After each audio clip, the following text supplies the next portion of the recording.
Amari Joseph never imagined that running from her past would lead her straight into the arms of Korea's most dangerous man, her uncle. For 26 years, she'd survived Detroit's harshest streets, built a thriving business from nothing, and outmaneuvered every predator who thought her curvy frame and dark skin made her weak. But when those same predators, now tied to an international crime syndicate, came hunting for what she'd witnessed, survival meant confronting the one family secret her late mother had whispered about in fevered dreams. A brother who'd vanished into Seoul's underworld, leaving behind only a name and a blood oath. Dae-jung Park didn't do family. He'd erased that weakness 30 years ago when he fled Korea with nothing but ambition and ruthlessness, building an empire that stretched from Busan to Los Angeles on the backs of those who underestimated the quiet man with calculating eyes. His organization moved everything: guns, information, leverage. And he'd buried every tie to his past, including his sister, to keep his throne secure. He had no room for sentiment, no patience for loose ends, until the night Amari crashed through his warehouse door, bloodied and defiant, and screamed 4 words that made his entire family freeze. "You're my uncle, damn it."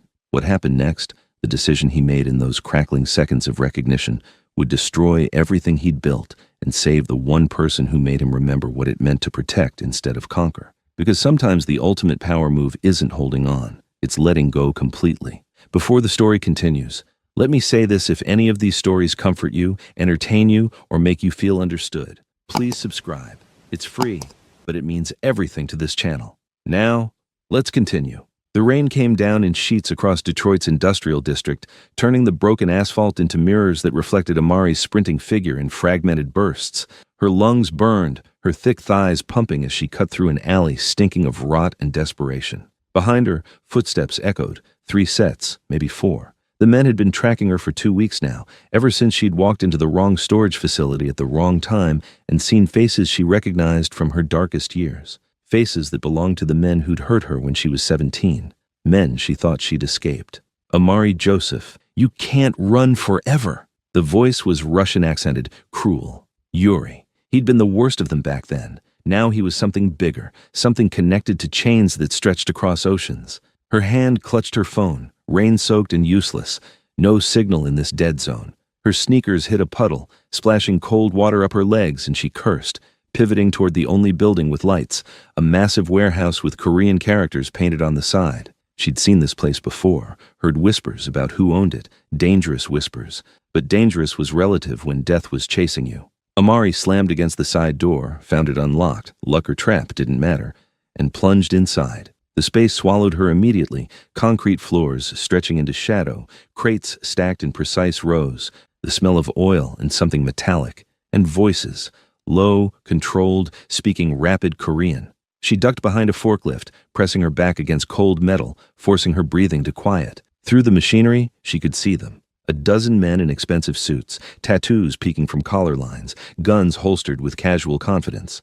At the center stood a man who commanded attention without moving. Tall, lean, mid-50s maybe, with silver threading through black hair and eyes that cut like obsidian. His suit was immaculate, his posture that of someone who'd never bowed to anyone. Dae-jung Park. The name hit her like recognition and impossibility tangled together. Her mother's brother. The ghost from bedtime stories told in hushed tones. The man who'd supposedly died 20 years ago in a gang war, according to the lies her mother had fed everyone else. But Amari had found the letters after her mother passed, desperate notes sent to a Seoul address, begging Dae-jung to stay away, to never contact them, to let the dead stay buried. And one photograph, creased and faded. A young man with the same sharp cheekbones Amari saw in her own mirror, the same defiant mouth, standing beside her mother in what looked like a different lifetime. The same tattoo on his wrist that she could see now, even from this distance. The family mark. 3 overlapping circles forming a lotus. "The shipment arrives Tuesday," Dae-jung was saying in English, his voice smooth and final. "Baekhyun, you handle the transfer. Anyone who interferes doesn't see Wednesday." "Yes, Hyung-nim." A younger man bowed. Amari's heart hammered. This wasn't just her uncle. This was the Korean Mafia's West Coast operations commander, the man federal agents had been chasing for decades, the phantom who controlled everything from human trafficking routes to political corruption. And he was her mother's baby brother. The warehouse door exploded inward with a crash that echoed like thunder. Yuri and his crew poured in, guns already firing. Chaos erupted. Daijung's men scattered for cover, returning fire in disciplined bursts. Amari flattened herself to the floor as bullets sparked off metal inches from her head. "Find the girl!" Yuri's voice cut through the gunfire. "Park's men are just a bonus." A body dropped near her, one of the Russians, blood pooling from a headshot. Amari grabbed his fallen gun without thinking. Muscle memory from the self-defense courses she'd forced herself to take after escaping her past. The weight felt wrong and right simultaneously. Through the smoke and strobing muzzle flashes, she saw Daijung fighting with brutal efficiency, not just shooting, but moving like violence was a language he'd perfected. He disarmed one attacker with a move so fast Amari barely tracked it, then used the man's body as a shield before dropping him and firing twice more. But there were too many Russians. They were flanking, coordinating. One of Daijung's men went down, then another. Amari made a decision that defied survival instinct. She stood, aimed at the Russian creeping up on Daijung's blind side, and fired 3 times. The recoil jolted through her wrists, but 2 bullets found their target. The man collapsed. Every gun in the warehouse swung toward her. "Hold!" Daijung's command froze his men mid-trigger pull. His eyes locked onto Amari, and she saw calculation happening behind them at light speed. Threat assessment, identity analysis, decision matrix. "Who are you?" The Russians were regrouping. No time for subtlety. No time for anything but truth. Amari stepped forward into the light, letting them all see her clearly. The curvy black woman with her mother's face and her uncle's eyes, soaking wet and holding a gun like she knew how to use it. She yanked up her left sleeve, revealing the tattoo she'd gotten on her 21st birthday, copied from the photograph she'd hidden from everyone, 3 overlapping circles forming a lotus. "You're my uncle," she screamed, her voice cracking with desperation and fury and something like hope. "Park Daijung. My mother was Park Ji-yeon. She told me about you before she died. Told me if I ever needed real protection, find the man with the lotus mark. Find the brother she couldn't save." The entire room went silent, except for the ringing echoes of gunfire. Daijung's men stared in shock. The Russians paused, confused by the sudden shift. Daijung moved toward her slowly, gun still raised but not pointed. His eyes scanned her face with an intensity that felt like being dissected. Then his gaze dropped to her tattoo, and something flickered across his expression. Something that might have been pain in a man who'd forgotten how to feel it. "Ji-yeon's daughter," he said, and it wasn't a question. "Impossible. She promised to stay away. She promised you'd never know. Promises break when people die." Amari's voice steadied. "She got sick. Cancer. At the end she told me everything, about your family in Korea, about what you did to protect her, about why she ran, and about these men." She gestured toward the Russians with her gun. "They're the same crew who hurt me 9 years ago in Detroit. Now they're tied to someone called the Volkov Syndicate, and they've been hunting me for 2 weeks because I saw them meeting with dirty federal agents, moving something big." Yuri laughed from his position behind the crates. "Touching reunion. The mighty Park Daijung has a little black niece. How multicultural. Doesn't change that she's ours, Park. She saw our operation. That's a death sentence." Daijung's expression hardened into something carved from Arctic stone. He lowered his gun and spoke in Korean to his men, fast, clipped orders Amari couldn't follow. Then he switched to English, his voice dropping into a register that promised violence. "Anyone who touches my blood answers to me, personally." "You don't even know her," Yuri protested. "I know Ji-yeon's face. I know my family mark. That's enough." Daijung moved to stand between Amari and the Russians, a human shield with decades of kill count backing him up. "Amari Joseph, that's your American name?" "Yes." She didn't lower her gun, couldn't afford to trust anyone yet, uncle or not. "You know how to use that weapon?" Just proved it. A ghost of something, approval, amusement, crossed his face. "Then cover the east wall. We end this now." What followed was choreographed carnage. Daijung's men moved in synchronized patterns, herding the Russians into kill zones. Amari followed instinct, covering the angles Daijung indicated with sharp hand gestures, firing when necessary, staying mobile. The warehouse became a tactical nightmare for Yuri's crew. Every advance met with crossfire, every retreat blocked. Yuri himself made a desperate run for the exit. Daijung shot him in the leg, dropping him hard, then walked over, calm as Sunday morning, and put a bullet in the Russian's hand when he reached for his weapon. "You hurt my niece 9 years ago?" Daijung asked conversationally. Yuri spat blood. "Didn't know she was anyone's. Doesn't matter who she was, matters who she is." Daijung fired once more. Final. "Mine." The silence that followed felt heavier than the gunfight. Bodies cooled on concrete.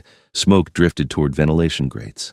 Daijung's remaining men, 8 out of the original 12, began cleanup operations with practiced efficiency. Amari's hands shook now that the adrenaline was crashing. She set the gun down carefully, then met her uncle's gaze. "Thank you. Don't thank me yet." He gestured toward a clean section of the warehouse, away from the bodies. "We need to talk. Everything. Now."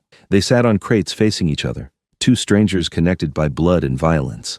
Up close, Amari could see the scars, thin white lines along his jaw, a puckered mark on his neck, survival history written in scar tissue. "Start from the beginning," Daijung ordered. "How you found me, what you saw, why they're hunting you specifically." Amari organized her thoughts, then spoke clearly. No rambling, no emotional detours, just facts delivered with the precision she'd learned running her own business. She explained finding her mother's letters, tracking vague clues from Detroit to LA, following whispers about Korean operations. Then she detailed stumbling into a storage facility 2 weeks ago, seeing Yuri and others meeting with men in federal badges, overhearing talk of a pipeline project, moving political prisoners disguised as refugees. "I took photos before they spotted me," she finished, "sent them to a secure cloud, then I ran." Daijung listened without interrupting, his face unreadable. When she finished, he nodded slowly. "The pipeline project. We've heard rumors. If the Volkovs are running it with corrupt feds, that's a problem bigger than revenge. That's geopolitical leverage. Can you stop it?" "Maybe." He studied her again. "Why come to me? You could have disappeared, changed identities. I tried that 9 years ago. Didn't work. They found me." Amari met his eyes directly. "Mom said you were the only person she ever knew who scared monsters instead of running from them. I'm tired of running." Something shifted in his expression. A crack in the armor, quickly sealed. "Ji-Yun always saw me as a hero. I'm not. I'm the monster other monsters avoid. Right now, that's exactly what I need." He stood abruptly, began pacing. His men watched from a respectful distance, clearly confused by their boss's behavior. Daijung never hesitated, never showed uncertainty. But now he looked conflicted. "If I protect you, it makes you a target for every enemy I have," he said finally. "And I have thousands. Rival gangs, federal agencies, international syndicates. You become a weakness they'll exploit. I'm already a target. At least with you, I can shoot back. You have a life, a business your mother mentioned in her letters, dreams. Protecting you means pulling you into my world fully. No halfway. Once you're in, there's no clean exit." Amari thought about her catering company in Detroit, the small apartment she'd saved 3 years to afford, the normal life she'd built from nothing. Then she thought about Yuri's corpse cooling 15 feet away, and the men who'd hurt her, finally getting what they deserved. "Normal left me the day I saw that meeting," she said quietly. "I can either die pretending it didn't, or I can survive by accepting what is. Mom chose running. I choose fighting." Daijung stopped pacing, turned to face her fully. For the first time, she saw something like respect in his eyes. "You're definitely Ji-Yeon's daughter. She had that same fire before the world tried to drown it." He paused. "And you're my brother's granddaughter, according to the bloodline. That makes you family under the old rules. Under my protection. What does that mean practically?" "It means you stay close, learn fast, follow orders without argument when bullets fly." His voice hardened.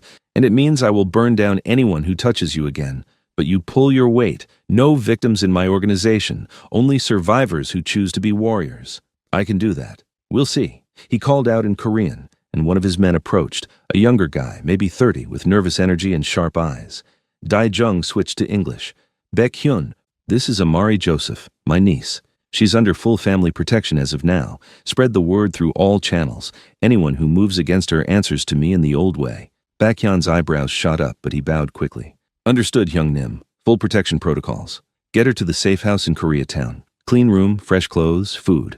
I'll be there in 3 hours after cleanup here." Daijung looked at Amari. "You'll stay there until we neutralize the immediate threat. Then we plan long term. I need to get some things from my hotel. Already compromised, they'll be watching it. We'll replace whatever you need." His tone left no room for argument. "Trust is built slowly, but right now you trust my paranoia keeps you breathing." Amari wanted to push back, assert independence. But the bodies on the floor reminded her that independence was a luxury corpses couldn't enjoy. "Okay, your way, for now." "Smart." He turned to leave, then paused. "Your mother, in her letters, did she ever say she forgave me?" The question caught Amari off guard with its raw vulnerability. She thought back to her mother's fevered last words, the way Ji-Yeon had cried talking about her brother. "She said she understood why you left, said she wished she'd been brave enough to stay with you instead of choosing safety. And she said," Amari's voice softened, "she said to tell you the lotus blooms even in darkness." Daijung's jaw tightened. He nodded once sharply, then walked away, shouting orders in Korean. Baekhyun gestured toward a side exit. Come, we take back route. Safer. As Amari followed him into the rainy night, now protected by the most dangerous man on the West Coast, she felt the weight of irrevocable choice settle over her. This wasn't rescue. This was recruitment into a war that had been brewing since before she was born. And somewhere deep inside, beneath the fear and exhaustion, she felt something unexpected. Relief. Because for the first time since her mother died, she wasn't alone in the fight. The safe house turned out to be a penthouse apartment in LA's Koreatown, secured behind 3 layers of security that Baekhyun navigated with practiced ease. The space itself was minimalist. Clean lines, expensive furniture, floor-to-ceiling windows with bulletproof glass looking out over the neon-soaked streets below. Bedroom there, bathroom there, kitchen fully stocked, Baekhyun explained quickly. Don't go near windows without closing blinds first. Don't answer door for anyone except Hyung-Nim or me. Phone on the counter is secure line, only 3 numbers programmed. Use them if emergency. How long have you worked for him? Amari asked, needing to understand the man who'd just upended her life. Baekhyun hesitated. 12 years. He saved my life when I was stupid kid in Seoul, gave me purpose. Everything I am, I owe to Park Dae-jung. He met her eyes. He doesn't let people in. Ever. You being here. That's earthquake-level disruption. Be worth it. I plan to be. After he left, Amari showered away the rain and blood and warehouse grime, letting hot water scald her skin pink. In the mirror, she examined herself, the curves her mother had passed down, the strength she'd built through surviving, the tattoo that now meant something beyond teenage rebellion. She looked like someone caught between worlds. Felt like it too. Wrapped in a robe too expensive to comprehend, she found the kitchen stocked with Korean groceries and American staples. Her stomach reminded her she hadn't eaten in 14 hours. She made ramyeon with practiced skill. Her mother had taught her that much of their heritage, and ate standing at the counter, watching the city lights blur in the rain. Her phone buzzed. The burner Baekhyun had given her. One new message from a number labeled DJ. Sleep. Tomorrow we strategize. She texted back. Why didn't you tell Mom you were alive all these years? The response came immediately. Because love makes you vulnerable. Vulnerability kills. Sleep, Amari. She wanted to argue, to push, to understand, but exhaustion crashed over her like a wave, and she barely made it to the bedroom before collapse claimed her. Have you ever had to choose between safety and truth, between running and fighting? Drop a comment below and let us know. Team run or team fight? And if you're loving this story, hit that like button and subscribe to Love Intention for more stories that'll keep you on the edge of your seat. Amari woke to sunlight, streaming through blinds she'd forgotten to close and the smell of coffee brewing. Her hand instinctively reached for a weapon that wasn't there before her brain caught up to reality. Safe house, uncle, new life. She found Dae-jung in the kitchen, dressed in casual clothes that somehow still looked expensive, pouring coffee into 2 mugs. He glanced up when she entered. You sleep like the dead. Good trait in this business. Exhaustion helps. She accepted the coffee he offered, noting he'd prepared it with cream and sugar. Details he shouldn't know about her preferences, but somehow did. You've been watching me. Since you landed in LA 2 weeks ago, I don't let unknown variables wander my territory. He leaned against the counter, studying her with that unnerving intensity. You're good at blending in, better than most. The food truck idea was smart cover. It wasn't cover, it's my actual business. Amari bristled. I built that from nothing. Fusion Korean soul food. It's legitimate. I know. I ate there. Twice. The bulgogi mac and cheese needs more gochugaru, but the kimchi cornbread is excellent. He said it matter-of-factly, like stalking his niece was normal pre-introduction protocol. You have good instincts for flavor combinations, wasted on food service. It's not wasted if it's what I love. Love is expensive. Survival is practical. He set down his mug. We need to discuss the pipeline project. The photos you took, I had my tech people analyze them overnight. The federal agents you saw are part of a task force supposedly investigating human trafficking. Instead, they're facilitating it. Amari's stomach turned. How many people? Hundreds. Maybe thousands over the next 6 months if the operation completes. Political dissidents from 3 countries smuggled as refugees, then disappeared into labor camps or worse. His voice stayed clinical, but anger simmered underneath. The Volkovs provide transportation and security. The corrupt feds provide legitimacy and protection from investigation. Everyone profits except the victims. We have to stop it. We is a dangerous word. Dae-jung moved to the windows, hands clasped behind his back. I can dismantle the operation, but it requires resources, strategic strikes, and collateral damage that will make me enemies in places I've carefully avoided. The question is why I should take that risk. Because it's the right thing to do? He laughed, short, bitter. I haven't done the right thing in 30 years. I do profitable things, strategic things. This is neither. Amari set her coffee down hard enough to slosh. Then why kill Yuri? Why declare me family? Why any of this if you're just a monster who calculates profit margins? Because you're Ji Yan's daughter. He turned, and for a moment, she saw past the armor to the man underneath, the one who'd loved his sister enough to disappear so she could have a normal life. She was the only person who ever looked at me and saw something worth saving. When she chose to leave Korea to marry your father and pretend I never existed, I let her because she asked. Because her happiness mattered more than my pride. So this is guilt? This is debt. His eyes hardened. I owe her a daughter who lives. That's the transaction. But stopping the pipeline, that's your crusade if you want it. I'll help because you're asking. But understand the cost. Every enemy I make becomes your enemy too. Every bridge I burn limits your future escapes. Amari thought about the people in those photos, the fear in their eyes that mirrored what she'd felt at 17 when Yuri and his friends had cornered her. No one had protected her then. She'd survived through luck and fury and promises to herself that she'd never be powerless again. How do we start? She asked. Daijung smiled, sharp, approving. First, you learn how my organization works. Can't be effective if you're ignorant.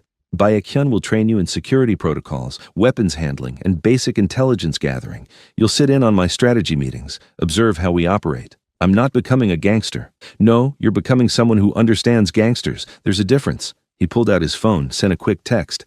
Second, we gather more intelligence on the pipeline. Your photos are a start, but we need routes, timelines, key players.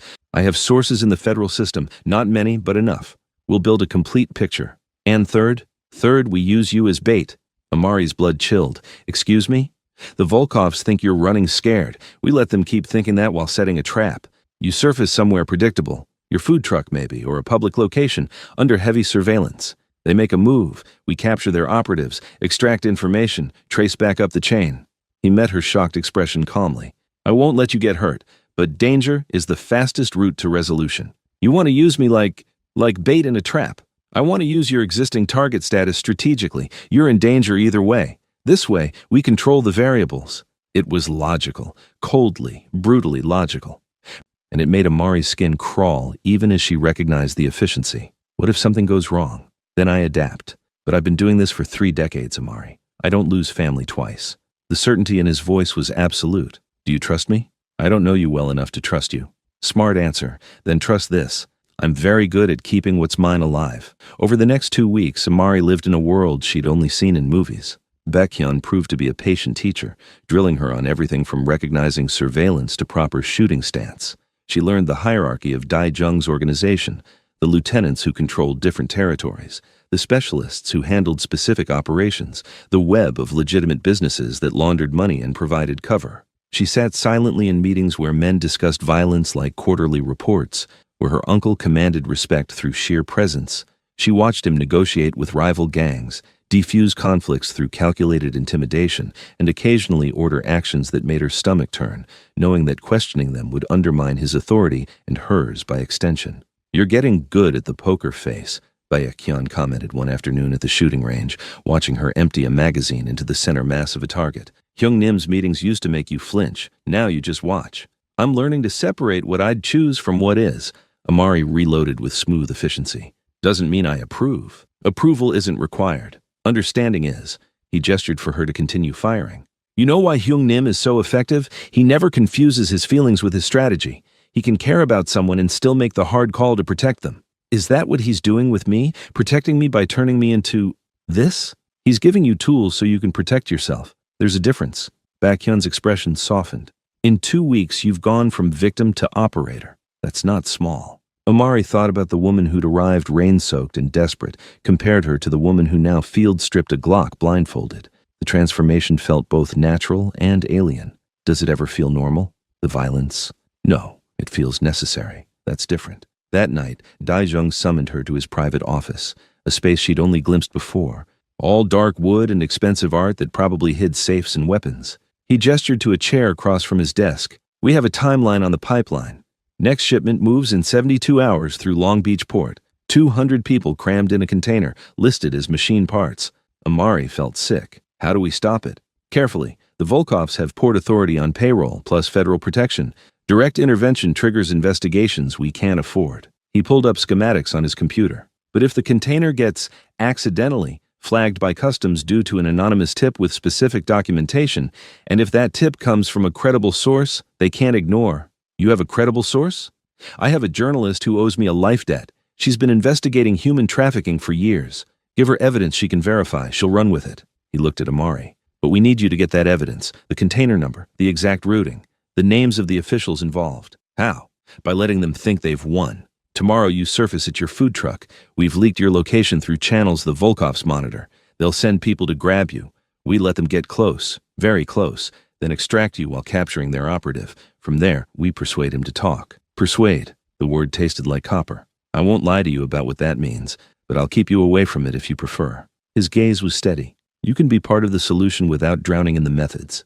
Amari wanted to say yes to that distance, to keep her hands clean, but something in her, maybe her mother's fire, maybe her own fury, rebelled against the luxury of ignorance. No, if I'm asking you to do this, I should witness it, own it. Dai Jung studied her for a long moment. You're more like me than Ji-yeon ever was.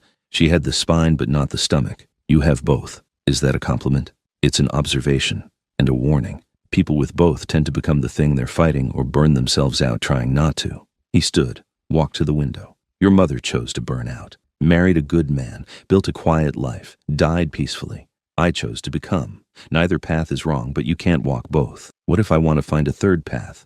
Then you'll spend your whole life searching and end up nowhere. He turned back to her. Tomorrow, when the Volkovs come, remember, hesitation kills. Trust your training. Trust Baek Hyun's positioning, and trust that I've done this 1,000 times. You'll be fine. And if I'm not, then I'll burn LA to the ground, finding the people responsible. He said it like a weather report. Now go. Rest. Tomorrow requires focus. Amari didn't rest. She lay in bed staring at the ceiling, replaying every piece of training, every contingency plan. Somewhere in the city, people were being loaded into containers like cargo, stripped of humanity and hope. And tomorrow, she'd help save them by becoming bait in a trap that could snap shut on her instead. The food truck sat in its usual spot near Koreatown's main drag, the smell of kimchi and frying onions mixing with LA's perpetual exhaust. Amari worked the grill with practiced ease, serving customers while scanning faces in the crowd. Somewhere close, Baek Hyun and 5 other operators maintained invisible perimeters. In a van 2 blocks away, Dai Jung monitored everything through camera feeds and comms. Bulgogi tacos, extra sauce, a customer ordered.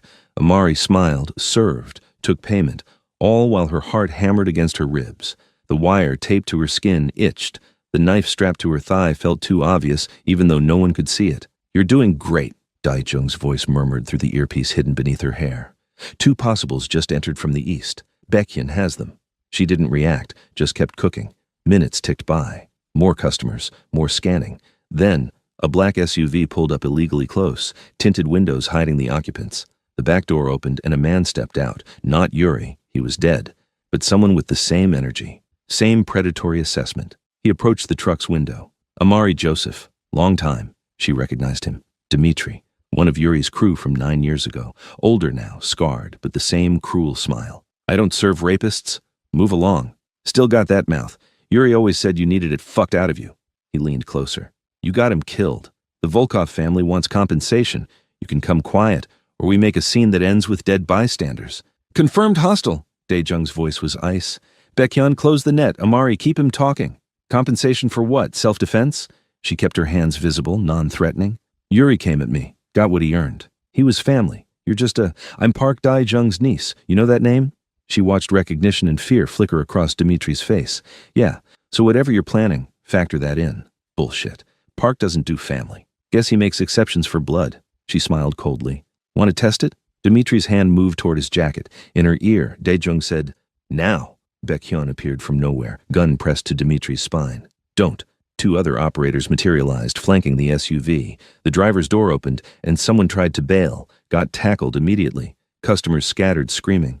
Amari ducked behind the counter exactly as trained, while chaos erupted in controlled bursts. 90 seconds later, Dmitri was zip-tied and being dragged toward the van. Baek Hyun grinned at Amari. Clean. Very clean. She was shaking, adrenaline crashing. That was faster than I expected. Speed is survival. Come on, we move before police response. Within minutes, the food truck was abandoned. Amari in the van with Daijung as they drove to a secondary location, a warehouse on the outskirts, empty except for the chair where Dmitri now sat, bleeding from a split lip courtesy of the rough extraction. Daijung circled him slowly, hands in his pockets, expression neutral. Dmitri Volkov, nephew to Alexei Volkov, the man running the pipeline project.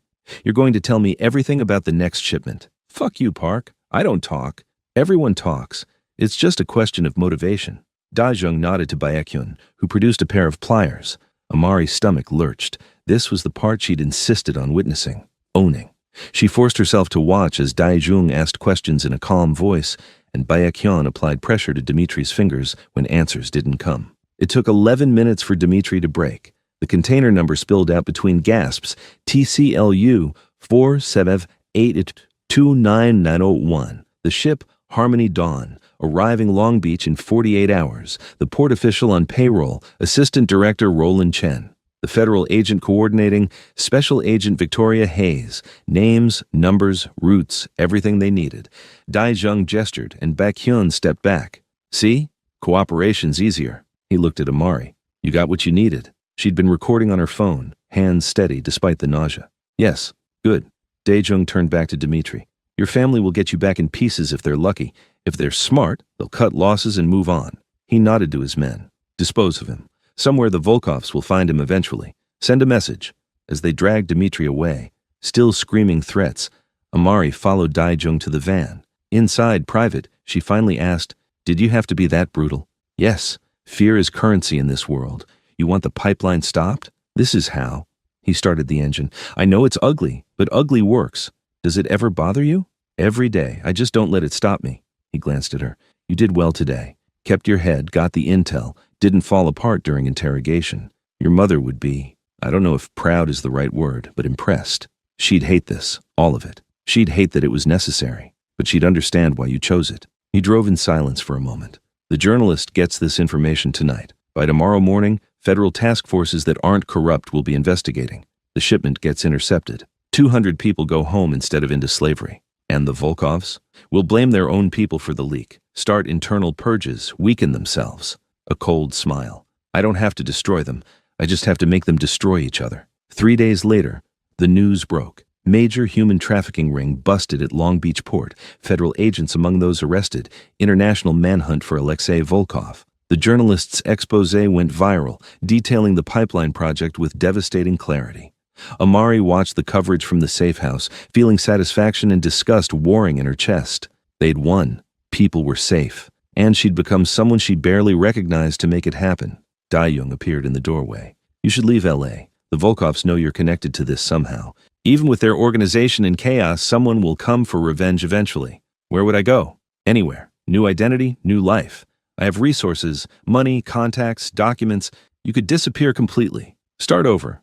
He paused. It's what Jian would want. Is it what you want? I want you safe. Geography is the easiest solution. Amari turned off the TV, faced him directly. I'm not running. I just learned how to fight. Why would I go back to hiding? Because fighting means staying in my world, and my world devours people. His expression was harder than she'd ever seen it. You think this is over? The pipeline was one operation. There are hundreds more. Every time you help me stop one, you make new enemies. Eventually, the math catches up. Then teach me how to survive the math. Amari, no. You don't get to train me. Show me I'm capable of this, then send me away because it's inconvenient. She stood, matching his intensity. I'm not my mother. I don't want a quiet life pretending the world isn't broken. I want to fix the parts I can reach. By becoming a criminal? By becoming someone who can operate in your world without being owned by it. She crossed her arms. I'm not asking to join your organization.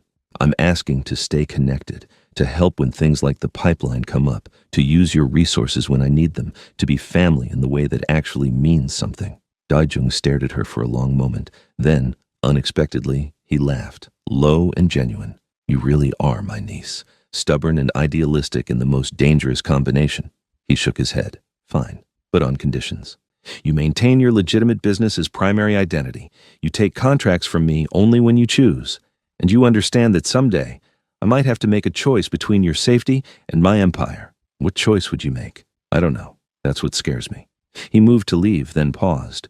Your mother asked me once if I ever regretted choosing this life. I told her no, but watching you walk into it willingly. Maybe I should have lied back then, built something different, given you a different kind of uncle to find. I don't need different. I need honest.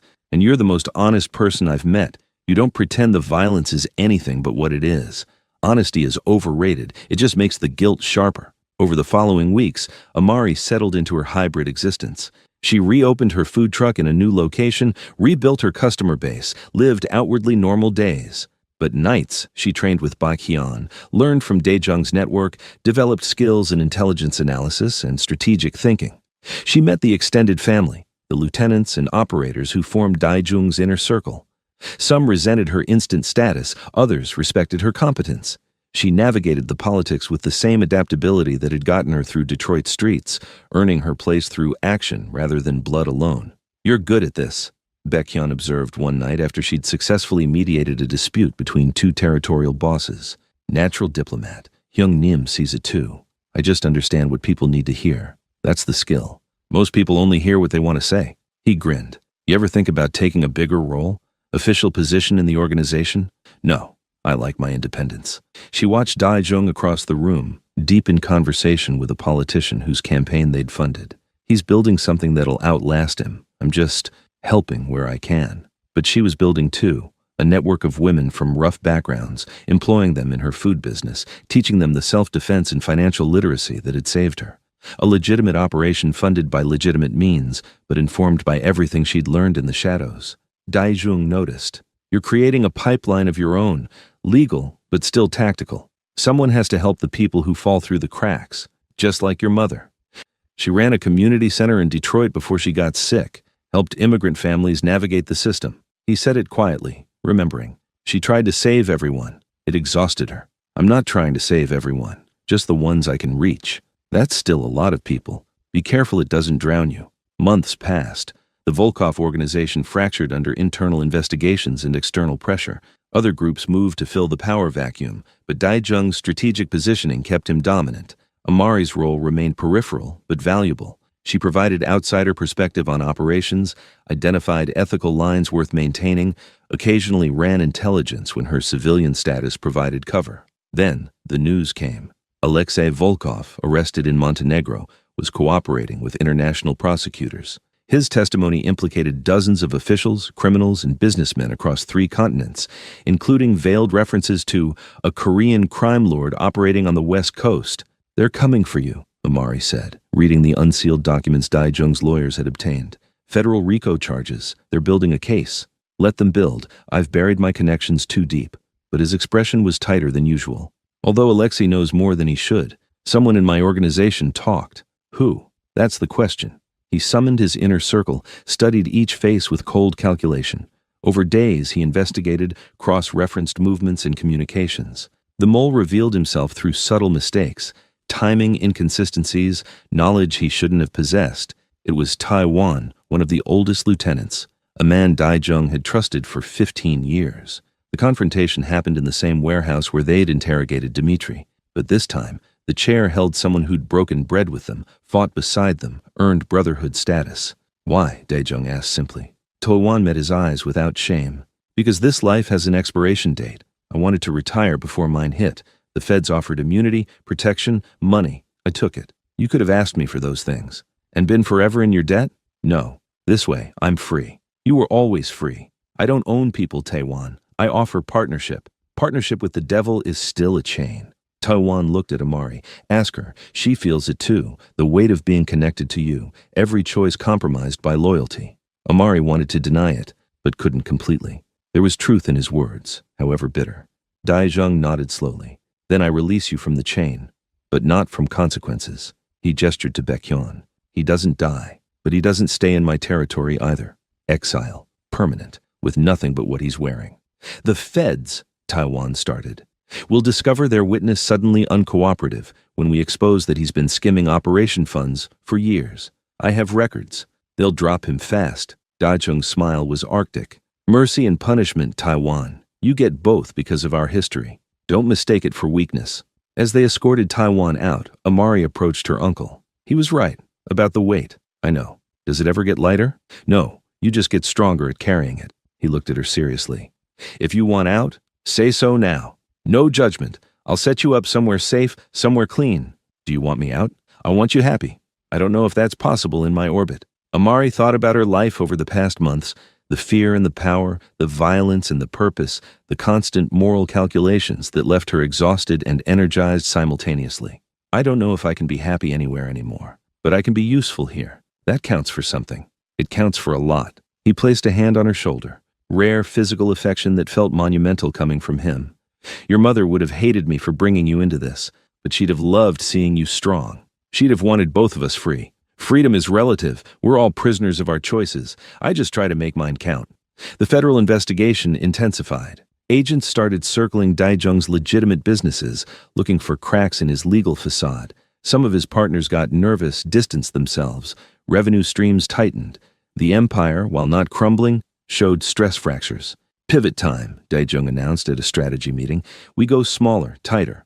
Cut operations that attract attention, focus on core revenue that's difficult to trace, weather the storm until prosecutorial interest fades. What about expansion plans? Someone asked. Postponed. Survival beats growth right now. After the meeting, Amari cornered him. You're in real danger. Why not actually disappear? You have money, contacts, escape routes. Because disappearing means abandoning everyone who depends on this organization, the legitimate businesses that employ hundreds, the protection networks that keep neighborhoods safe from worse predators. If I run, it all collapses. If you get arrested, it collapses anyway. Maybe. But then it's not my cowardice that destroys it. It's the system. He gave her a wry smile. Pride is expensive. I pay it anyway. 3 months later, the indictment came down. United States vs. Park Dae-jung, et al. 47 counts ranging from racketeering to money laundering to conspiracy to commit murder. The evidence was circumstantial but voluminous, built from Alexei Volkov's testimony and documents Taiwan had apparently copied before his exile. Daijung surrendered voluntarily, flanked by lawyers, looking like a businessman facing inconvenient allegations rather than a crime lord facing life imprisonment. At the courthouse, Amari watched from the crowd, heart in her throat as he maintained perfect composure. His eyes found hers once. He nodded, almost imperceptibly, then let them lead him away. The trial lasted 6 weeks. Amari attended every day, listening to prosecutors paint her uncle as a monster, while defense attorneys countered with evidence of his charitable foundations and legitimate business operations. The truth lived somewhere between both narratives, as messy as always. Baekhyun ran day-to-day operations in Daijung's absence, but the organization bled influence and resources with its leader imprisoned. Rivals tested boundaries. Some subordinates defected. The empire contracted rapidly. We need him back, Baekhyun told Amari one night, exhausted. I can hold things together temporarily, but long-term? Without his strategic mind, we're vulnerable. What can I do? Be visible. Remind people that Park Dae-jung still has family, still has legacy. It might buy us time. So Amari stepped forward, accepting a more public role. She attended meetings on Daijung's behalf, carrying messages from him filtered through lawyer visits. She made it clear that the organization wasn't orphaned, just waiting. Some respected it. Others saw opportunity in her relative inexperience. One of those was Hyun-woo Kang, a rival boss who'd been testing boundaries since Daijung's arrest. He approached her directly at a neutral meeting ground, an upscale restaurant in downtown L.A. Park's niece, he greeted with false warmth. Brave of you to show your face. I'm representing family interests. That's not bravery, it's obligation. Of course, and I respect that. He leaned back, studied her. But let's be realistic. Your uncle is facing life in prison. His organization is crumbling. You're a civilian playing at gangster. This ends one way, badly for you. Your concern is touching but unnecessary. I'm offering you an alternative. Merge what's left of Park's operations with mine. I'll honor his people, protect his investments, and ensure you're compensated generously for stepping aside gracefully. His smile didn't reach his eyes. Otherwise, territories get contested violently. People get hurt, including you. Amari felt the threat underneath the polite words. This was a power play wrapped in business courtesy. I'll consider your proposal and discuss it with my uncle. Do it soon. My patience has limits. She reported the conversation to Dae-jung during her next prison visit. Through the plexiglass barrier, he listened without expression, then spoke calmly. Hyun-woo sees weakness. He's not wrong, but he's underestimating you. I'm not a gangster, uncle. I can't run your empire. I'm not asking you to. I'm asking you to survive the transition. He leaned forward. The verdict comes next week. If I'm convicted, and I will be, the evidence is too strong. Everything changes. The organization needs to evolve or die. What does evolution look like? Legitimacy. Real legitimacy, not just fronts. Convert operations into legal businesses, sell off the criminal assets, transition everyone who'll take it into straight employment. It'll take years, but it's the only path that doesn't end in everyone dead or imprisoned. Hyun-woo won't let that happen peacefully. No. So you make him irrelevant. Dae-jung's eyes glinted. You're smarter than he is, less predictable. Use that. Find leverage, make alliances, play the political game the way I taught you. By the time he realizes you're not weak, you'll have already won. I don't want to win. I want my uncle free. His expression softened, grief and acceptance mixed together. That's not happening, Amari. I knew this day would come eventually. Every criminal does. The question is, what comes after? After you go to prison for the rest of your life? After my legacy becomes something more than crime? You can build that. Turn everything I did wrong into something right. That's the only redemption available to men like me, children who choose better. The verdict came down on a gray Tuesday. Guilty on 39 of 47 counts. Sentencing scheduled for 6 weeks later, but everyone knew what it meant. Dae-jung would die in federal prison. Amari felt the ground shift under everything. In the courtroom, he looked at her one last time, mouthed words she lip-read clearly. Be stronger than me. Over the following weeks, she worked with Baek-hyun and loyal lieutenants to execute Dae-jung's plan. Sell criminal operations to buyers who'd honor Park's people. Convert legitimate holdings into clean corporations, transition soldiers into security positions and logistics jobs. It was brutal triage, cutting away the rot to save what could be saved. Hyun-woo made his move 3 weeks before sentencing.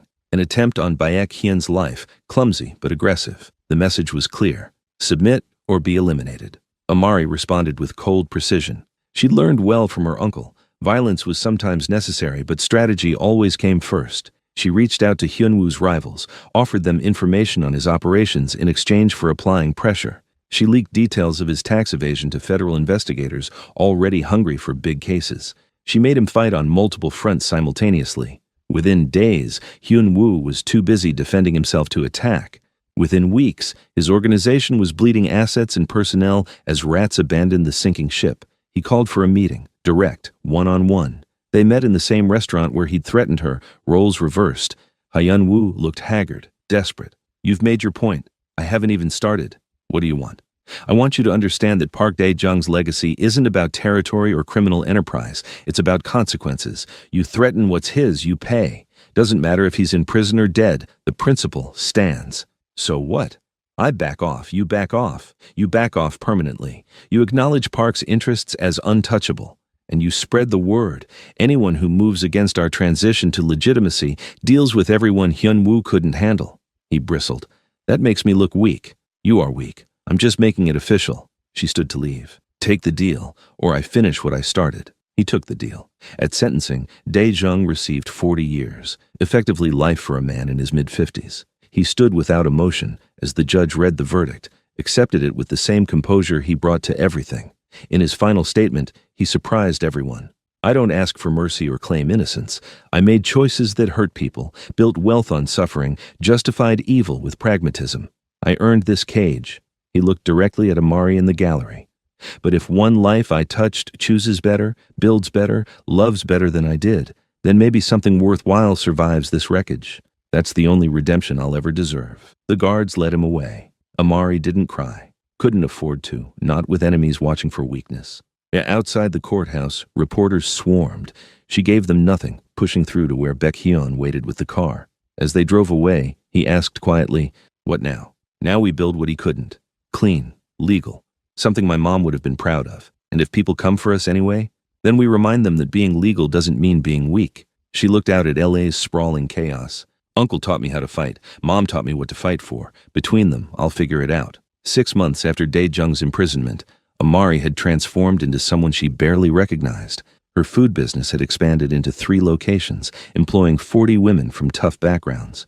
She sat on the board of a community development nonprofit, and beneath that legitimate facade, she managed what remained of her uncle's organization, now almost entirely legal, providing security consulting and logistics services.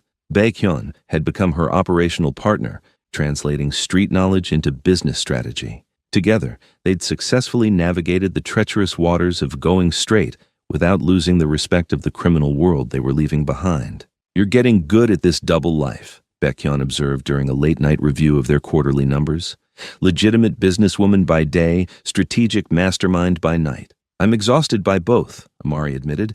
"Every decision feels like I'm betraying one version of myself for the other. That's called growing up, not betrayal." She laughed tiredly. "When did you become philosophical?" "When I started learning from you instead of just protecting you." He sobered. "But we have a problem. The federal prosecutors are still digging. They think there's more to Park's operation than what they charged him for. And they're looking at you now." Amari's blood chilled. "Looking how?" "Interviews with people who worked for Hyung Nim. Questions about his niece who appeared suddenly, about your business expansion, about financial transfers that might connect you to his criminal enterprise." Baekhyun pulled up documents on his laptop. "Nothing concrete yet, but they're building a profile. I've been clean. Everything's been legitimate since the trial. They don't care about legitimacy. They care about continuation. If they can prove you're running his organization under a legal veneer, they'll charge you with RICO conspiracy. You'd face 20 years minimum." The room felt smaller suddenly. "What do I do?" "Distance yourself completely. Sell all remaining assets tied to Park's network. Sever every connection that could be traced back. Become boring, unremarkable, legally unimpeachable. That means abandoning everyone who's depending on us, the people we're transitioning, the families we're supporting through the legal businesses. It means surviving. They'll figure it out." Amari wanted to argue, but Baekhyun was right. The federal government didn't care about collateral damage. They wanted wins, headlines, convictions.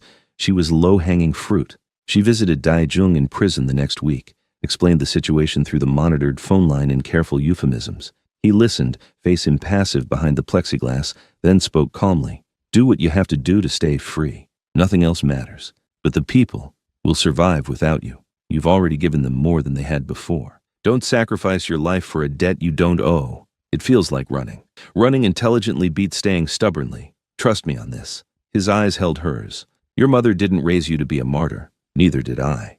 Over the next month, Amari methodically disconnected. She sold her ownership stake in the legitimate businesses to Baekhyun and other trusted operators, creating clear separation. She stopped attending meetings related to anything remotely connected to Dae-jung's old world. She became, as Baekhyun suggested, boring and unremarkable. It felt like cutting off a limb. Then the news hit. Alexander Chen, a federal prosecutor leading the case against remaining associates of Park Dae-jung, had been killed in a car accident.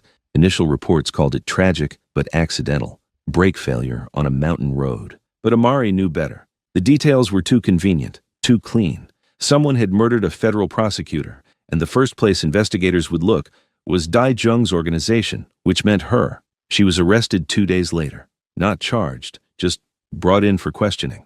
The FBI agents were professional but aggressive, laying out their theory. Amari Joseph had inherited her uncle's criminal empire, and when prosecutors got too close, she'd ordered a hit. "I haven't ordered anything," she protested.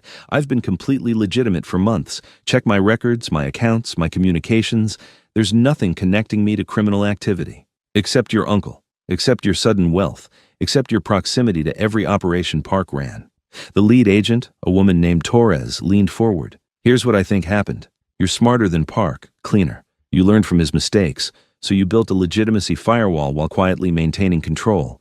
And when Chen got close to exposing that, you had him eliminated." "That's insane. I didn't." "Then who did? Who else had motive and means?" Amari couldn't answer without implicating Baekhyun or others still in the life, so she said nothing, invoking her right to an attorney. They held her for 24 hours before releasing her on her own recognizance, pending further investigation. Outside the FBI building, reporters swarmed. Baekhyun extracted her through a side exit, his expression grim. "This is bad," he said once they were safely away. "Someone killed Chen, and it wasn't us, which means someone's framing you." "Who? Why?" "Hyunwoo is my first guess. He's still bitter about how you humiliated him, or it could be someone else from Hyung Nim's past looking for revenge through you." Baekhyun drove carefully, checking mirrors obsessively. "Either way, you're the perfect scapegoat, connected enough to be credible, visible enough to make a good headline. What do I do?" "Run. Disappear completely. I can get you out of the country tonight. Fake passport, cash, contacts in Seoul who will hide you until this blows over. If I run, it proves their theory. If you stay, you risk conviction for murder you didn't commit." His hands tightened on the steering wheel. Young Nim would tell you the same thing. Survival beats pride. Amari thought about it. Running meant abandoning everything she'd built, everyone depending on her, the life her mother had wanted her to have. Staying meant fighting charges that could put her in prison forever. Neither option felt like winning. She visited Dae-jung again the next day, this time with urgency. When he appeared on the other side of the glass, she didn't wait for pleasantries. Someone killed a federal prosecutor and framed me. The FBI thinks I ordered it. They're building a case. His expression didn't change, but something shifted behind his eyes. Who? We don't know. Baekhyun thinks it's Hyunwoo or someone from your past. It's neither. Dae-jung spoke with absolute certainty. Hyunwoo is too cautious to risk a federal murder charge, and my old enemies would come for me directly, not through you. He paused. This is the federal government cleaning up loose ends. What?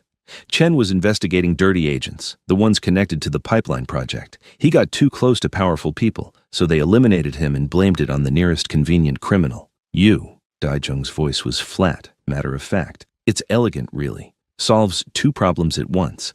Gets rid of a troublesome prosecutor and puts away Park Dae-jung's heir. That's conspiracy theory thinking. I've lived in conspiracies for 30 years. I know how they work. He leaned closer to the glass. Listen carefully. You can't fight this. The system protects itself, and you're outside the walls. They'll manufacture evidence, coerce witnesses, build a narrative that's airtight regardless of truth. So I just accept life in prison for something I didn't do? No. You run. Tonight. Baekhyun has resources. Use them. And let them win? Winning is staying alive and free. Everything else is ego. His voice softened marginally. Your mother ran when she needed to. It kept her alive long enough to raise you. Sometimes running is the bravest choice. Amari felt tears threatening, but forced them back. I don't want to leave you here alone. I'm not alone. I have consequences to keep me company. A ghost of a smile. But you still have a chance at the life I destroyed for myself. Take it, please. That night, Amari packed a single bag. Passport, cash, phone with contacts. Baekhyun had arranged everything. A private flight to Vancouver, then Seoul. Then disappearing into South Korea's urban sprawl with new identity papers and a modest bank account. She was at the airport, boarding pass in hand, when her phone rang. Unknown number. Against instinct, she answered. Hello? Amari Joseph? A woman's voice, professional. This is Agent Victoria Hayes. The name hit like ice water. Hayes was one of the dirty federal agents from the pipeline project, someone Chen had supposedly been investigating before his death. I have nothing to say without my attorney. I'm not calling about the Chen investigation. I'm calling because I owe you a warning. Hayes paused. I was part of the pipeline. Your uncle and you shut it down, destroyed my career, cost me everything. I've been waiting for a chance to return the favor. You killed Chen and framed me. I didn't kill anyone, but I made sure evidence pointed your direction when he died. Hayes laughed bitterly. Funny thing about corrupt agents, we're very good at manipulating investigations. You'll be indicted within 48 hours, convicted within 6 months, and you'll spend 20 years in the same prison your uncle's in, watching him die slowly from whatever prison disease gets him first. Amari's hand shook. Why are you telling me this? Because I want you to run. I want you to abandon everything, live in exile, always looking over your shoulder.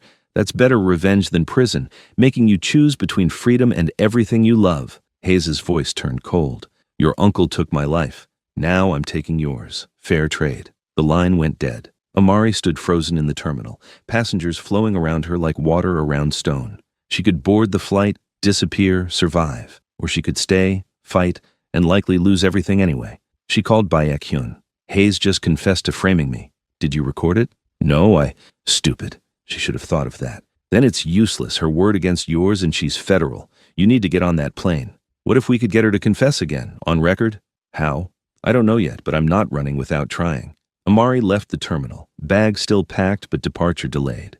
Give me 48 hours. If we can't nail Hayes by then, I'll go. This is a mistake. Probably, but I'm tired of making the smart choice. Sometimes you have to make the right one. She drove to the safe house, mind racing through possibilities.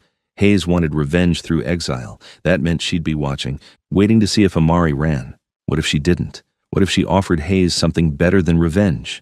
A dangerous idea formed. The next morning, Amari called Agent Torres, the FBI investigator handling the Chen case.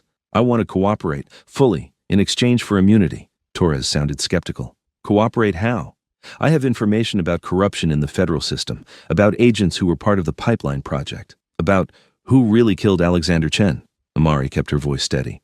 But I need guarantees. Full immunity, witness protection, the works. We'd need to verify your information has value. It does, but I'll only share it directly with you and your supervisor. No one else. Can you arrange that? There was a pause. I'll see what I can do. Don't leave the city. Not planning to. Amari hung up, then called Baek-hyun. I need you to reach out to every contact we have in law enforcement. Find out who Torres's supervisor is, what their reputation is, whether they can be trusted. What are you planning? To give Hayes exactly what she wants, while getting what we need. Amari felt the pieces clicking together. She wants me desperate, running scared. So I'll be desperate. I'll reach out to her directly, offer her something she can't refuse, a chance to watch me destroy myself. That's insane. That's strategic. Trust me. Over the next day, Baek-hyun's contacts confirmed that Torres's supervisor, Assistant Director Marcus Wu, had a reputation for integrity. He'd been one of the few pushing for deeper investigation into the pipeline corruption before being stonewalled by higher-ups. If anyone would listen to evidence against Hayes, it would be him. Amari prepared carefully. She contacted Hayes through an encrypted messaging app, the same kind criminals used. I know what you did. I want to make a deal. Hayes responded within minutes. You're in no position to deal. I have evidence connecting Chen's death to pipeline corruption. I'll bury it, and your involvement, if you make the federal case against me disappear. You're bluffing. You have nothing. Try me. Tomorrow, 3 p.m., the Santa Monica Pier. Come alone, no wire, no backup. Let's talk like adults. There was a long pause. Then, if you're setting me up, you'll regret it. Same to you. Amari knew Hayes wouldn't come alone, wouldn't trust the meat, but that was the point. She'd be on edge, defensive, likely to make mistakes. The next morning, Amari met with Torres and Assistant Director Wu in a secure federal building. She laid out everything: the pipeline project, Hayes' involvement, the confession Hayes had made over the phone, and her plan to get a recorded admission. This is entrapment, Torres said immediately. It's not entrapment if she's actually guilty, Wu countered. He studied Amari. You're taking a massive risk. If Hayes realizes you're recording, she could kill you right there. Then make sure your backup is close enough to stop her, but far enough not to spook her. Amari met his gaze evenly. I need immunity in writing before I do this. Full immunity for anything connected to my uncle's organization. And witness protection if Hayes has friends who come for revenge. Wu considered it.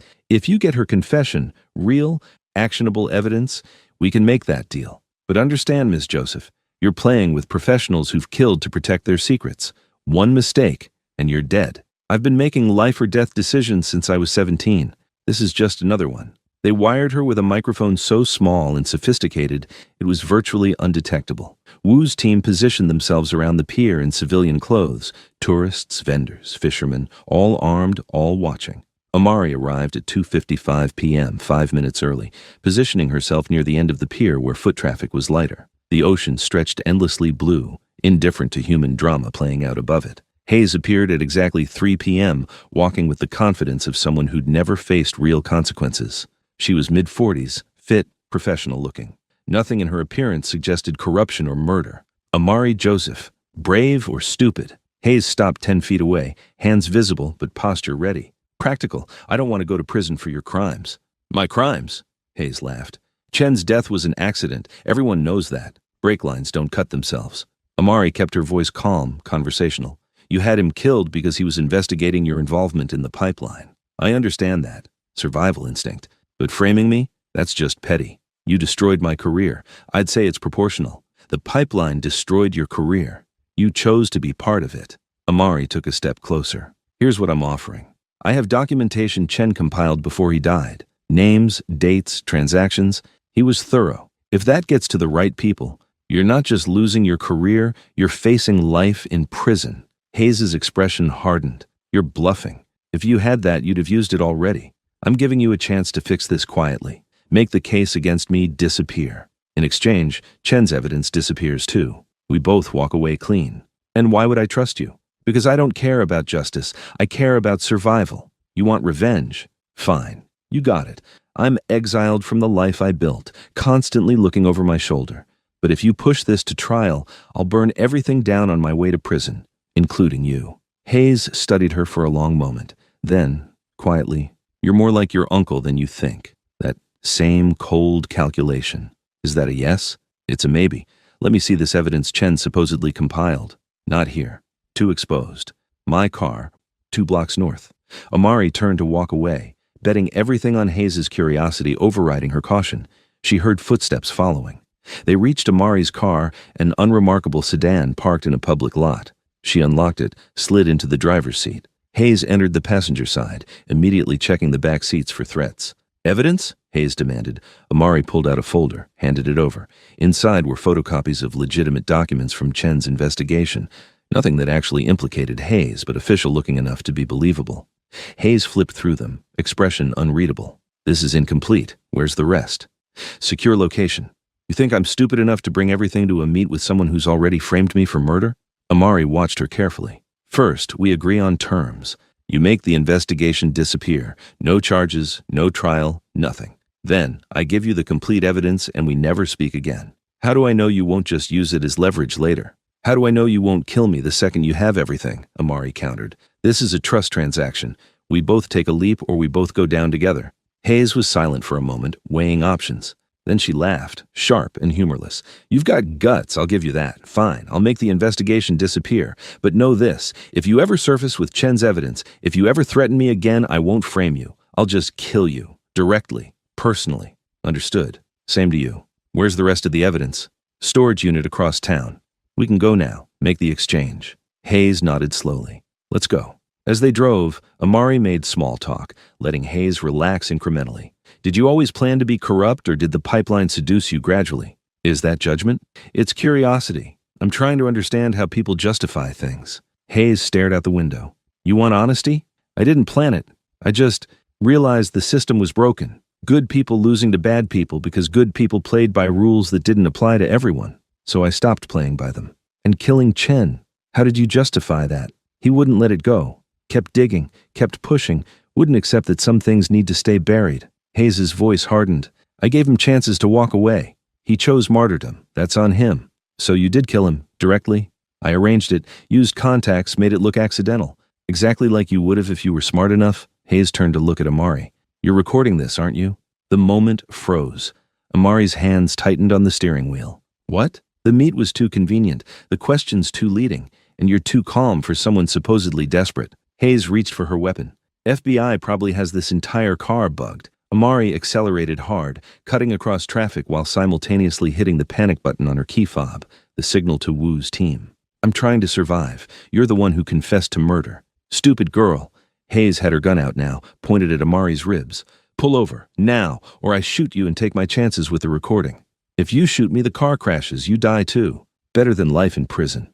They were approaching an intersection, traffic light turning red. Amari made a split-second decision. She slammed the brakes and jerked the wheel hard right, sending the car into a controlled skid. Hayes' shot went wild, punching through the windshield. The car jumped the curb, crashed into a storefront, airbags deployed. Amari fought through the chemical smell and disorientation, fumbling for the door handle. She got it open, fell onto pavement, scrambled away as federal agents swarmed the vehicle. Hayes tried to run, got 3 steps before they tackled her. Wu appeared, helping Amari to her feet. "You okay?" "Define okay." Her ribs ached from the seatbelt, and her hands wouldn't stop shaking. "Did you get the confession?" "Every word, crystal clear." He smiled grimly. Victoria Hayes just ended her own career and freedom.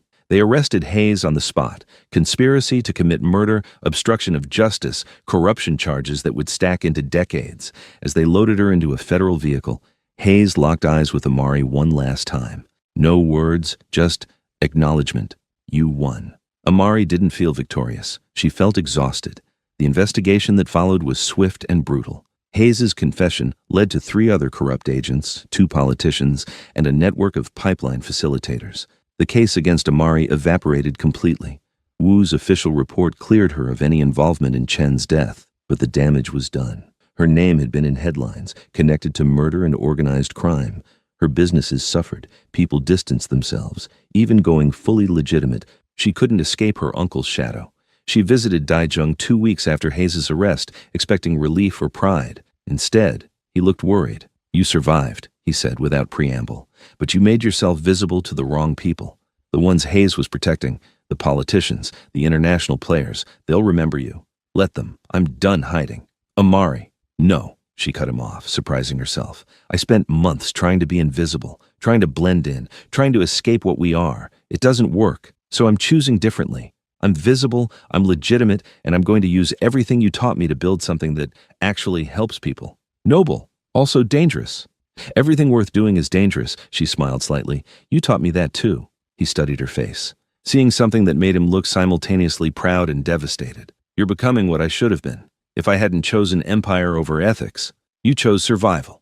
I'm choosing something else because you gave me that option. Amari placed her hand against the glass.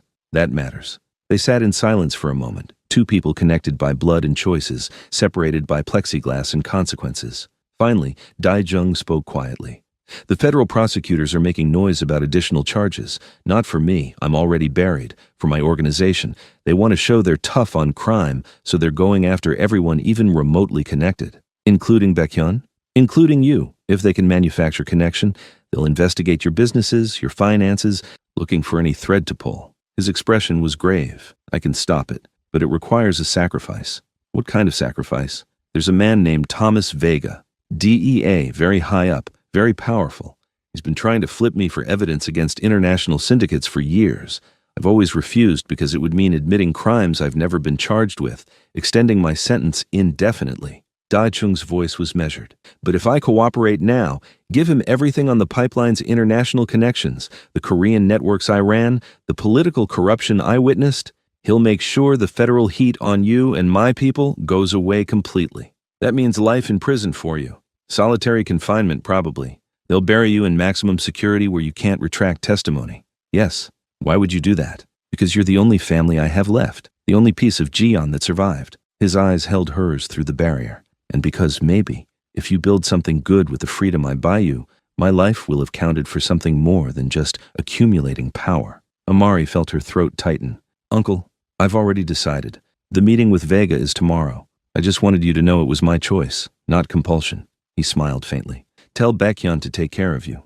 Tell the others to go fully straight. There's no future in the old ways anymore. And tell yourself every day that you don't owe me anything. This is a gift, not a debt. I can't let you do this. You can't stop me. I'm behind bars. Remember? My choices are limited to the ones the system allows. He stood to leave, then paused. Your mother once told me that real strength isn't holding on to power. It's knowing when to let it go for something that matters more. I finally understand what she meant. The next day, Dai-jung met with Thomas Vega. The deal was struck. Full cooperation in exchange for immunity for anyone in his organization not directly charged with violent crimes. That included Amari, Baekhyun, and dozens of others trying to transition to legitimate lives. The testimony took months. Dai-jung provided details on networks spanning 3 continents, implicating hundreds of criminals and corrupt officials. The prosecutions that followed reshaped international law enforcement's approach to organized crime. And Dai-jung was transferred to ADX Florence, the supermax prison in Colorado, where he'd spend 23 hours a day in solitary confinement for the rest of his life. No more meetings, no more phone calls, just silence and stone. Amari tried to visit, was denied. His cooperation had made him too valuable to risk any outside contact that might compromise his testimony. He'd become a ghost again, but this time permanently. She went back to LA, to her businesses and her life, carrying the weight of his sacrifice like armor and anchor simultaneously. The federal investigation evaporated overnight. Her name was cleared officially. She was free in every legal sense. But freedom felt hollow without the person who'd bought it for her. What would you sacrifice for family? Would you give up everything like Dai-jung did? Or would you choose your own survival first? This story hits different when you think about real family loyalty. Drop a comment and tell us, team sacrifice or team self-preservation? Don't forget to like this video and subscribe to Love and Tension for more stories that challenge everything you thought you knew about loyalty and love. 3 years later, Amari stood in front of the ribbon-cutting ceremony for her 6th location, a combination restaurant and community center in Koreatown, employing 70 women from challenging backgrounds. The press was there, local politicians, community leaders. She'd become a success story, the kind of immigrant-adjacent narrative America loved. Pulled herself up, built businesses, gave back. They didn't know the whole truth, didn't need to. Thank you all for coming, she addressed the crowd, comfortable now with public speaking. This center represents what's possible when we invest in people instead of just punishing their circumstances. Every woman working here has a story. Every one of them earned this chance. Applause, photos, handshakes, the performance of legitimacy she'd mastered. Afterward, Baek-hyun found her in the office reviewing paperwork. He'd gone fully straight too, running security consulting for her businesses and others. Big day. Yeah, she signed a contract, filed it. Feels weird without him here to see it. He sees it. Somehow. Baek-hyun hesitated. I got word from someone with ADX connections. Youngnim's health is declining. Prison diet, stress of solitary, age catching up. They don't expect him to make it another year. Amari's chest constricted. Can we do anything? No. He's too isolated, too valuable to the federal case pipeline. They'll keep him alive as long as he's useful for testimony, then let nature take its course. Baek-hyun's voice was heavy. He knew this was the trade, life for freedom, his for ours. Doesn't make it fair.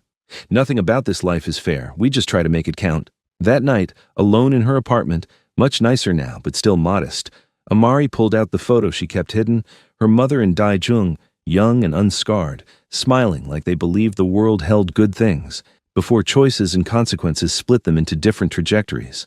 She traced her mother's face, then her uncle's. I'm trying to build what you both wanted, she whispered to the image. Mom, I'm legitimate. Uncle, I'm effective. Somewhere between you, maybe there's a path that doesn't destroy everything. Her phone buzzed. Unknown number. She almost ignored it. Then curiosity won. A text message, no words, just an image. A lotus flower blooming in cracked concrete. Her breath caught. The family symbol. The phrase her mother had told her to pass to Dae-jung. The lotus blooms, even in darkness. She texted back, "Who is this?" No response. Just another image. A distant photograph of the community center she'd just opened, taken from street level. Someone watching. Someone who knew the significance of the lotus. Amari's mind raced through possibilities. One of Dae-jung's old contacts? Someone from the organization? Or, impossible, but the hope seized her anyway. Could he have arranged some kind of message from inside? She called Baek-hyun. Did you send me a lotus image? No. Why? I just got one. Anonymous number. Someone's watching the center. I'll check security footage, trace the number. He paused. You think it's a threat? I don't know. Maybe. Maybe something else. She looked at the lotus image again, zooming in. Hidden in the petals, barely visible, were coordinates. There's GPS data embedded. Hold on. She copied the coordinates into a map application. They pointed to a location in the Angeles National Forest, remote and isolated. This is a setup, Baek-hyun said immediately when she told him. Someone luring you out to a kill zone. Or someone wants to meet without surveillance. Amari grabbed her jacket, checking the knife she still carried habitually. I'm going. Not alone you're not. They drove together, Baek-hyun armed and alert, following the coordinates to a clearing deep in the forest. The sun was setting, casting everything in amber and shadow. A single car was parked there, expensive, nondescript. As they approached cautiously, the driver's door opened. A man stepped out, face obscured by a baseball cap in distance. Amari's hand went to her weapon. Then the man removed the cap, and her world tilted. Dae-jung, older, thinner, scarred in new ways, but unmistakably him. Uncle? Her voice broke on the word. Hello, Amari. Baek-hyun moved between them protectively. You're supposed to be an ADX. How? I cooperated with the federal government for 2 years, gave them everything. Then, 6 months ago, when they'd squeezed all useful testimony from me, I offered them something better. Complete disappearance. I'd testify remotely via secure video for any trials they needed, but otherwise cease to exist publicly, in exchange for not being a target for the criminals I helped convict. They agreed to that? Amari couldn't process it. They think I'm in witness protection in Alaska under a new identity. The prison records show a transfer that never happened, files that are sealed. Dae-jung moved closer slowly, hands visible. I'm officially dead in every database that matters, which means I'm finally free. Why didn't you tell us? Because freedom isn't worth anything if it endangers the people I freed. His eyes found hers. You built something extraordinary, Amari. Legitimate, powerful, good. I couldn't risk my presence destroying that, but I wanted to see it, see you, once. Amari felt years of grief and anger and love colliding in her chest. You let me think you were dying alone in solitary. I was dying in solitary. I just found a way to be reborn first. He smiled faintly. The ultimate sacrifice doesn't always mean death. Sometimes it means disappearing so completely that the people you love can thrive without your shadow. That's still a sacrifice I didn't ask for. None of us ask for the sacrifices that save us. We just accept them when they come. Dae-jung looked past her to the businesses she'd built, the life she'd created. Your mother would be proud. I'm proud. You took everything broken and made it whole. What now? You just disappear again? I have to. Every day I exist increases the risk someone discovers the fiction. But I wanted you to know, you're not alone. You never were. And the lotus blooms even in darkness because some roots run too deep to sever. Amari stepped forward, closed the distance, and embraced her uncle for the first time since that night in the warehouse years ago. He stiffened initially, unaccustomed to affection, then returned it with surprising strength. "Thank you," she whispered against his shoulder, "for everything, for the sacrifice, for the freedom." "Build something worth the price," he whispered back. "That's all the thanks I need." When she pulled away, she saw moisture in his eyes, the closest thing to tears a man like him could manage. "Will I ever see you again?" "Maybe. In another 3 years, another clearing. If it's safe." He stepped back toward his car. "Or maybe just in the work you do. Every woman you help, every life you improve, that's me staying alive in ways that matter." Bak Hyun bowed deeply. "Hyung Nim, it's been an honor. The honor was mine. Take care of her, Baek Hyun. She's the best thing my family ever created." He got in the car, started the engine. As he drove away, disappearing into the gathering darkness, Amari felt something shift inside her. Not closure exactly, but acceptance. Her uncle had given her everything he could. Protection, knowledge, freedom, and finally, the truth that sacrifice wasn't always permanent death. Sometimes it was permanent absence, which could feel worse and better simultaneously. "You okay?" Baekhyun asked quietly. "I don't know yet." Amari watched the taillights fade into nothing. "Ask me in 3 years." They drove back to LA in silence, the city lights spreading before them like possibilities made visible. Somewhere in those lights, her businesses were running, women were building futures, communities were healing, all built on the foundation of a man who'd chosen to disappear rather than destroy. The lotus bloomed even in darkness, and Amari Joseph, daughter of Ji-yeon and niece of Daijung, would make damn sure it kept blooming, regardless of what shadows tried to smother it. Because that was the ultimate sacrifice's real power, not in the person who gave everything, but in the person who received it and chose to multiply its worth 1,000 times over. She pulled out her phone, sent a text to the unknown number. "Thank you. I'll make it count." A response came immediately. "I know you will. Be stronger than me." Then the number went inactive, probably destroyed. Another ghost in a life full of them. But some ghosts, Amari was learning, protected rather than haunted, and she'd spend the rest of her life honoring that protection by building something her mother would have loved and her uncle would have died for.